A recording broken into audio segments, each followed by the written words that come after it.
On the 7th of April 1994, Rwandan Prime Minister Agathe Uwilingiyimana, a moderate Hutu, was assassinated by Hutu soldiers a day after the deaths of the President Juvénal Habyarimana, President of Rwanda, and Cyprien Ntaryamira, President of Burundi, as Rwanda entered a period of anarchy and mass killings. Follows is by no means a complete account of the complex history of the Rwandan genocide and should not be taken as such.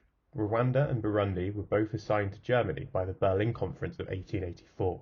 In 1897, Germany established a presence in their new colony, forming an alliance with the king. The Germans favoured the Tutsi over the Hutu, and when assigning administrative roles, consistently favoured the Tutsi over the Hutu. During the First World War, Belgium took control of Rwanda and Burundi, and in 1926 established direct colonial rule. In the early 1930s, Belgium introduced a permanent division of the population, classifying Rwandans into three ethnic groups, with the Hutu representing 84% of the populace, the Tutsi about 15%, and the indigenous Twa about 1% of the population. Compulsory identity cards were issued, and each individual as either Tutsi, Hutu, Twa, or a naturalised Rwandan citizen.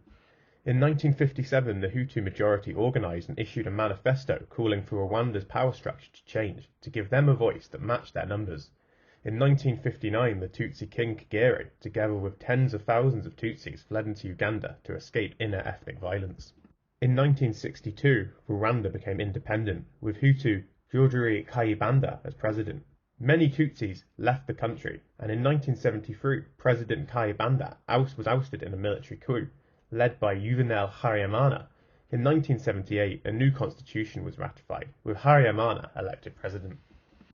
In the 1980s, a group of 500 Rwandan refugees in Uganda, led by Ruggimeya, fought alongside the rebel National Resistance Army in the Ugandan Bush War, which saw Yoweri Museveni overthrow Milton Obote. In October 1990, these same refugees would lead an invasion of Rwanda under the banner of the Rwandan Patriotic Front, or RPF. Ruggimeya was killed in the third day of the attack, and his deputy, Paul Kagame, took control of the Rwandan Patriotic Front. France and Zaire deployed forces in support of the Rwandan army, allowing them to repel the attack, with Kagame leading a tactical retreat into the Virunga Mountains, where he rearmed, reorganised, fundraised and recruited from Tutsi refugees in the area. From 1991 onwards, the RPF began launching guerrilla attacks before retreating into Uganda. In June 1992, following the formation of a multi-party coalition in Kigali, the capital of Rwanda, the RPF announced a ceasefire and began negotiations with the Rwandan government. These peace talks did not last, as in 1993 extremist Hutu groups began launching campaigns of violence against Tutsi. Peace accords were eventually signed after negotiations in Arusha, Tanzania. The resulting set of agreements, known as the Arusha Accords, were signed in August 1993 and gave the RPF positions in a broad-based transitional government and in the National Army. The United Nations Assistant Mission for Rwanda, known as UNAMIR, a peacekeeping force, arrived in the country, and the RPF were given a base in the National Parliament building in Kigali for use during the setting up of the new government. However, Hutu hatred of the Tutsis continued, and on the 11th of January 1994, General Romeo Dallaire, commander of UNAMIR, sent a fax to UN headquarters stating that he had information that a genocide against Tutsis was being planned. In this memo, Dallaire requested to protect the family of his informant and to raid weapons caches. His request was denied.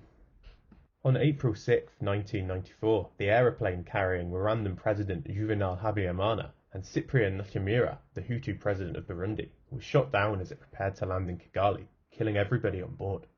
Following Habyarimana's death on the evening of the 6th of April, a crisis committee was formed. Legally, Uwilingiyimana was next in line for political succession, but the committee refused to recognise her authority.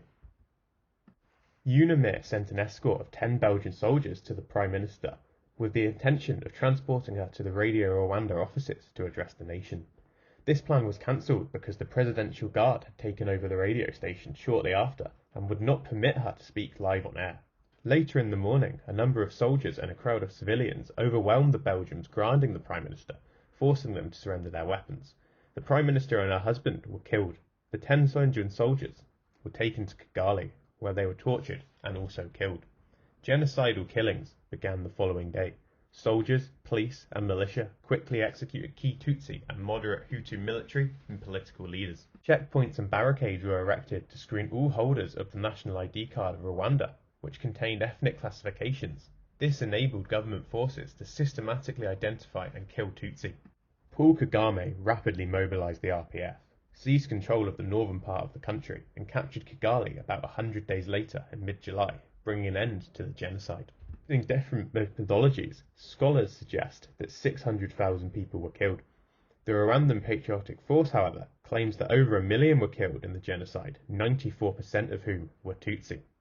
Today, Paul Kagame remains president of Rwanda, and under his leadership, Rwanda is rapidly becoming one of the fastest growing economies in Africa, and to date remains at peace.